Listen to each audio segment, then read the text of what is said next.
Yini inkinga? Uhlelo lwemfundo eNingizimu Afrika lubiza ukudlula amanye amazwe, kodwa izinga lemfundo ayigculisi. Izindawo phakathi ezikoleni zaselokishini ziyizinga eliphansi kunezikole ze-Model C. Othisha abafundisa isayensi nezibalo bayashoda. Izikole ezazingama-Model C asebenza kahle kodwa agcwele. Kubiza kakhulu ukwakha izikole ezintsha ezifana nezikole zama-Model C.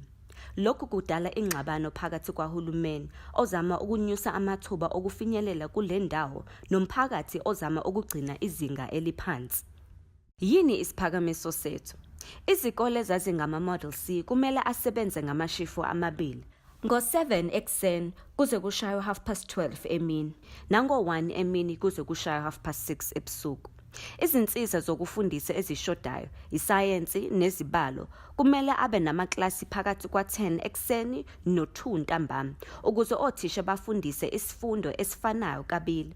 Ezinye izifundo ezinabo othisha abaningi zingafundiswa ekuseni kakhulu noma ntambama.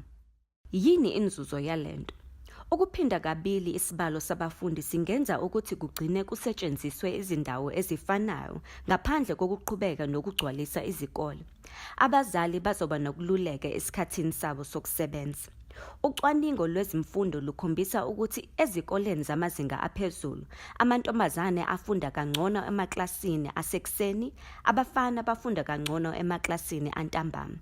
Abafundi bangadlala imidlalo ekuseni, bafunde emini, abanye beqale ngemfundo, bagcine ngemidlalo. Yini intengo yalento? Othisha abaningi kuzomela aqashwe ngezikhathi zasekuseni nantambama. Kuzodingeka abasebenzi abazosiza, njengabasebenzi abazoklina nonogada. Isebenzaphi lento? EBrazil naseSerbia. Wena sitshele inkinga, thina sizokutshela ukuthi ulungise kanjani.